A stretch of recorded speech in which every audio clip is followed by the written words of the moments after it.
En Attack on Titan, muchos personajes comienzan como simples soldados que parecen destinados a quedar en segundo plano.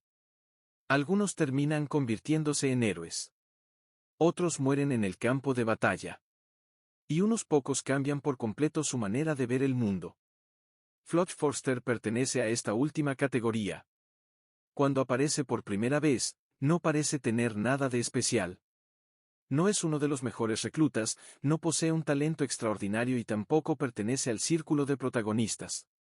Es simplemente otro joven de la 104ª promoción. Pero todo cambia durante una de las batallas más brutales de la historia de Paradis. La reconquista del Muro María. Floch sobrevive a una misión en la que prácticamente todos sus compañeros mueren. Y aunque físicamente consigue regresar, psicológicamente ya no es el mismo. La experiencia lo lleva a una conclusión terrible. Para sobrevivir en un mundo como el suyo, quizá haya que convertirse en un monstruo. Y esa idea terminará transformando a Floch en uno de los seguidores más radicales de Eren Jaeger. Esta es la historia de Floch Forster. 1. El recluta que nadie recordaba. Floch pertenece a la 104ª promoción de cadetes, la misma generación en la que se encuentran Eren Jaeger, Mikasa Ackerman, Armin Arlert, Jan Kirstein, Rainer Braun, Bertolt Ober, Annie Leonard y otros futuros protagonistas de la historia. Sin embargo, existe una diferencia importante. Floch no es uno de los 10 mejores graduados. No posee una habilidad excepcional. No tiene la fuerza de Mikasa. No tiene la inteligencia de Armin. No tiene la determinación de Eren. Ni siquiera destaca particularmente como líder. Durante buena parte de su etapa como recluta, Floch parece destinado a ser simplemente un personaje secundario. Incluso llega a intervenir en pequeños conflictos entre sus compañeros, como cuando Eren y Jan vuelven a enfrentarse. Pero en aquel momento nadie podría imaginar que aquel joven terminaría desempeñando un papel fundamental en el futuro de Paradis. Después de graduarse, Floch decide incorporarse inicialmente al cuerpo de guarnición. Es una decisión bastante comprensible. Combatir dentro de las murallas parece mucho más seguro que salir al exterior para enfrentarse a los titanes. Y Floch todavía no es un guerrero endurecido. Es simplemente un joven soldado que quiere sobrevivir. Pero pronto descubrirá que sobrevivir en Attack on Titan no siempre significa mantenerse lejos del peligro. Con el tiempo, la situación política de la isla cambia. El gobierno corrupto es derrocado. El cuerpo de exploración recupera parte de su autoridad. Y finalmente se prepara una misión histórica. Recuperar el Muro María. Pero la expedición también tiene otro objetivo. Llegar al sótano de la casa de Eren Jaeger. Allí se encuentra la verdad sobre el mundo exterior. Floch decide abandonar la guarnición y unirse al cuerpo de exploración. Lo hace junto a otros reclutas como Sandra y Gordon. Para él, la misión representa una oportunidad de participar en algo importante. Sin embargo, pronto descubre una realidad que los entrenamientos nunca pudieron enseñar. Los antiguos miembros de la 104ª ya no son los mismos. Eren, Mikasa, Armin, Jan y los demás han cambiado. Han vivido batallas. Han visto morir amigos. Han aprendido que cualquier error puede significar la muerte. Floch, en cambio, todavía es prácticamente un novato. Y entonces llega la batalla que cambiará su vida para siempre. El cuerpo de exploración llega al distrito de Sigansina. El plan parece sencillo sobre el papel. Sellar el agujero del Muro María. Encontrar el sótano de Eren. Descubrir la verdad. Pero el enemigo estaba esperando. El titán bestia aparece. Y comienza uno de los ataques más devastadores de toda la serie. Desde lejos, sé que comienza a lanzar enormes rocas contra las tropas. Los proyectiles caen sobre los soldados a una velocidad aterradora. Uno tras otro, los miembros del cuerpo de exploración son eliminados. Floch se encuentra encargado de proteger los caballos. Y observa horrorizado cómo sus compañeros son destruidos. Sandra. Gordon. Marlo. Decenas de soldados. Todo ocurre en cuestión de minutos. Floch entra en pánico. Por primera vez comprende verdaderamente lo que significa estar en una guerra contra los titanes. y se arrepiente de haberse unido al cuerpo de exploración. Pero entonces escucha la orden de Erwin Smith. Una carga frontal. Una misión prácticamente suicida. Los soldados deben avanzar contra el titán bestia para crear una oportunidad que permita a Levi acercarse a Seke. Floch tiene miedo. Quiere escapar. Pero finalmente decide avanzar. Y esa decisión será el punto de nacimiento del nuevo Floch. La carga comienza. Los soldados avanzan mientras las rocas continúan cayendo. Uno tras otro, los nuevos reclutas desaparecen. Floch sobrevive. Pero cuando finalmente termina la batalla, descubre algo que cambiará su percepción del mundo. Prácticamente todos los que estaban a su alrededor han muerto. Él es uno de los pocos supervivientes. Y entonces encuentra a Erwin. El comandante está gravemente herido. Floch recuerda la carga. Recuerda a sus compañeros. Recuerda cómo Erwin los envió deliberadamente hacia la muerte. Y siente rabia. Durante un instante, incluso considera que Erwin debería morir.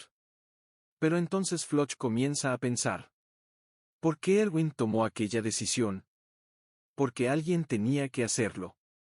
Alguien debía convertirse en el monstruo capaz de ordenar aquella carga. Y Floch llega a una conclusión que definirá el resto de su vida. Erwin Smith es un demonio. Pero el mundo necesita demonios. Para Floch, Erwin representa la clase de persona capaz de sacrificarlo todo para conseguir la victoria. Y por eso decide salvarlo. Carga con el comandante herido y lo lleva hasta Levi. Pero allí descubre que todavía existe una última oportunidad. Una inyección de titanización. 2 personas al borde de la muerte. Erwin Smith y Armin Arlert. Solo uno puede sobrevivir. Floch defiende inmediatamente a Erwin. Para él, no existe discusión. Erwin debe vivir. No porque sea una buena persona, sino precisamente porque es capaz de convertirse en el monstruo necesario para salvar a los demás. Floch considera que Armin es brillante, pero todavía demasiado humano. Erwin, en cambio, ya ha demostrado que puede tomar decisiones terribles cuando son necesarias. Floch incluso utiliza la expresión del demonio para explicar su postura. El mundo que conocen necesita a alguien así. Pero Levi toma una decisión diferente. Decide salvar a Armin. Y deja que Erwin descanse. Para Floch, aquella decisión es incomprensible. Desde su perspectiva, Levi acaba de condenar al hombre que podría haberlos llevado a la victoria. Y algo dentro de Floch se rompe definitivamente. Levi le explica que Erwin ya había sufrido demasiado. Que convertirlo nuevamente en comandante habría significado obligarlo a continuar cargando con aquella responsabilidad. Pero Floch no puede aceptarlo. Para él, la muerte de Erwin significa que todos aquellos soldados murieron por nada. Y esa idea se convertirá en una de sus principales obsesiones. Después de la batalla, Floch regresa a Paradis. Pero ya no es el joven que salió de allí. Ha visto morir a prácticamente todos sus compañeros. Ha comprendido que la guerra no recompensa a los buenos. Y también ha aprendido que las decisiones más importantes muchas veces pertenecen a quienes están dispuestos a sacrificar a los demás. Durante la ceremonia por los soldados caídos, Floch habla con Hicks sobre los últimos momentos de Marlowe. Y comienza a expresar abiertamente sus pensamientos. Critica la decisión de Levi. Critica a Eren. Critica a Mikasa. Critica a todos aquellos que, según él, permitieron que sus sentimientos interfirieran con la lógica de la guerra. Para Floch, salvar a Armin fue una decisión emocional. Salvar a Erwin habría sido la decisión militar correcta. A partir de ese momento, su ideología empieza a tomar forma. Floch desarrolla una profunda admiración por aquellos que están dispuestos a hacer lo necesario para ganar. Y empieza a creer que Paradis necesita personas capaces de actuar sin miedo a convertirse en monstruos. Cuando el sótano de Eren revela finalmente la verdad, la visión de Floch vuelve a cambiar. La humanidad no está limitada a las murallas. Existe un mundo entero fuera de Paradis. Y ese mundo considera a los habitantes de la isla una amenaza. Marley representa una potencia militar gigantesca. Los eldianos de Paradis están prácticamente aislados. Y Floch interpreta esta situación desde una perspectiva extremadamente radical. Para él, el mundo exterior no quiere coexistir con Paradis. Por lo tanto, Paradis debe estar preparado para destruir a sus enemigos antes de que ellos destruyan la isla. Su miedo se transforma en odio. Y el odio comienza a transformarse en ideología. Mientras Eren desarrolla sus propios planes, Floch comienza a acercarse cada vez más a él. Eren también ha cambiado. Ya no es el muchacho impulsivo que soñaba simplemente con derrotar a los titanes. Ahora conoce la verdad. Conoce Marley. Conoce el futuro. Y está dispuesto a tomar decisiones que sus antiguos compañeros jamás aceptarían. Floch encuentra en Eren al nuevo demonio que estaba buscando. Primero fue Erwin. Ahora es Eren. Y Floch está convencido de que ambos comparten una característica fundamental. Están dispuestos a hacer lo que otros no se atreven a hacer. Finalmente, Floch se convierte en una de las figuras principales del movimiento jaigerista. Los jaigeristas consideran que Paradis necesita romper con sus antiguos líderes. Ya no confían en el gobierno. Ya no confían completamente en el cuerpo de exploración. Y, especialmente, no confían en quienes intentan negociar con el mundo exterior. Floch se convierte en uno de los líderes del movimiento. Pero su comportamiento también se vuelve cada vez más autoritario. Ya no es el recluta asustado que vimos al principio. Ahora es alguien capaz de amenazar, intimidar y eliminar a quienes considera enemigos de Paradis. Su transformación es completa. El joven que una vez tuvo miedo de morir ahora está dispuesto a enviar a otros hacia la muerte. Y aquí aparece una de las grandes ironías de su personaje. Floch odiaba a Erwin por enviar soldados a morir. Pero terminó convirtiéndose en alguien dispuesto a hacer exactamente lo mismo. La diferencia es que ahora cree tener una causa que lo justifica. Floch no es simplemente un fanático sin inteligencia. Eso es precisamente lo que hace interesante a su personaje. Él entiende que el mundo es cruel. Ha experimentado la guerra personalmente.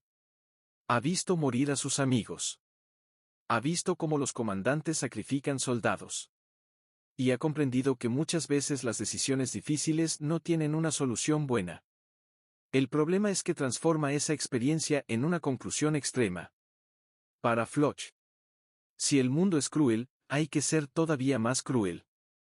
Si los enemigos quieren destruir Paradis, hay que destruirlos primero. Si alguien amenaza a la isla, debe ser eliminado. Y si para salvar a Paradis es necesario convertirse en un monstruo, entonces hay que aceptar convertirse en monstruo. Esta filosofía lo lleva cada vez más lejos. Cuando Eren decide poner en marcha su plan, Floch se convierte en uno de sus principales aliados. Para él, Eren es exactamente lo que Paradis necesita. Alguien que no tenga miedo de actuar. Alguien que no dependa de las opiniones de los demás. Alguien dispuesto a enfrentarse al mundo entero. Floch deja de ver a Eren como un simple compañero. Lo transforma en un símbolo. El símbolo de una Paradis que ya no quiere vivir aterrorizada. Pero también de una Paradis que está dispuesta a utilizar la violencia extrema para garantizar su supervivencia. Y ahí es donde Floch alcanza su punto máximo. Ya no es un soldado. Es un líder político y militar. Uno de los rostros de la nueva generación que quiere cambiar Paradis por la fuerza. Pero la historia de Floch también demuestra que el fanatismo tiene un precio. Cuando los antiguos miembros del cuerpo de exploración se rebelan contra los jaigeristas, Floch se encuentra enfrentado precisamente con personas que alguna vez fueron sus compañeros. Jan. Connie. Mikasa. Armin. Levi. Personas con las que compartió entrenamiento, batallas y pérdidas. Pero Floch ya no los ve como amigos. Los considera obstáculos. Su ideología ha llegado a un punto en el que la lealtad personal queda por debajo de la causa. Y eso demuestra cuánto ha cambiado. El joven que alguna vez solo quería sobrevivir ahora está dispuesto a enfrentarse incluso a sus antiguos compañeros.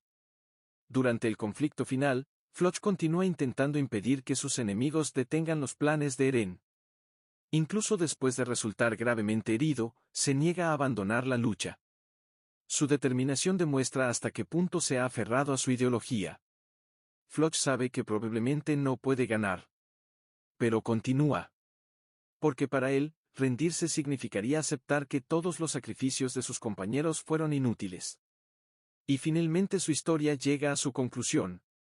Floch muere sin abandonar sus convicciones. No se transforma nuevamente en el joven inseguro del comienzo. No renuncia a sus creencias. No pide perdón. Muere creyendo que luchó por Paradis. Y esa es precisamente la tragedia de su personaje. Floch es uno de los personajes más difíciles de clasificar de Attack on Titan. ¿Es un villano? Desde la perspectiva de sus enemigos, claramente sí. ¿Es un héroe? Desde la perspectiva de los Jaegeristas, también. Pero quizá la mejor manera de entenderlo sea como una víctima de la guerra que terminó convirtiéndose en uno de sus perpetradores. Floch comenzó siendo un muchacho normal. No buscaba poder. No quería convertirse en líder. Ni siquiera parecía particularmente valiente. La guerra lo cambió. La muerte de sus compañeros lo cambió. La carga de Erwin lo cambió. Y. La decisión de Levi de salvar a Armin terminó de construir su visión del mundo. Floch llegó a creer que la humanidad necesitaba demonios. Y cuando encontró a Eren, creyó haber encontrado al demonio definitivo. El problema fue que, al intentar salvar Paradis, terminó aceptando métodos cada vez más extremos. Y finalmente se convirtió en aquello que alguna vez temió. La historia de Floch Forster es, en muchos sentidos, la historia de un soldado común que fue destruido y reconstruido por la guerra. Al principio, Floch era prácticamente invisible. No estaba entre los mejores. No tenía poderes especiales. No era un estratega extraordinario. Era simplemente otro recluta. Pero sobrevivió a una batalla en la que casi todos murieron. Y esa supervivencia tuvo un precio. Floch perdió su inocencia. Perdió la confianza en sus superiores. Perdió la fe en las decisiones tomadas desde la emoción. Y comenzó a creer que solamente las personas capaces de convertirse en monstruos podían proteger a los demás. Primero encontró ese ideal en Erwin Smith. Después lo encontró en Eren Jaeger. Y finalmente intentó convertirse él mismo en uno de esos demonios. Esa es la tragedia de Floch. No nació como un fanático. Se convirtió en uno.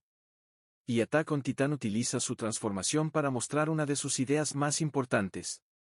La guerra no solamente mata personas, también puede transformar a los supervivientes en algo completamente diferente. Floch sobrevivió a la carga de Erwin. Pero, paradójicamente, aquella supervivencia terminó condenándolo a vivir bajo la sombra de todos los que murieron. Y quizá esa sea la verdadera razón por la que nunca pudo dejar de luchar. Porque para Floch, mientras él siguiera luchando, los muertos todavía tenían un significado. Hasta el último momento creyó que estaba defendiendo Paradis. Y aunque sus métodos y decisiones terminaron llevándolo por un camino cada vez más oscuro, una cosa permanece clara. Floch Forster comenzó como uno más del montón, y terminó convirtiéndose en uno de los personajes que mejor representan cómo una guerra puede crear a sus propios monstruos. Y esa es la historia de Floch Forster.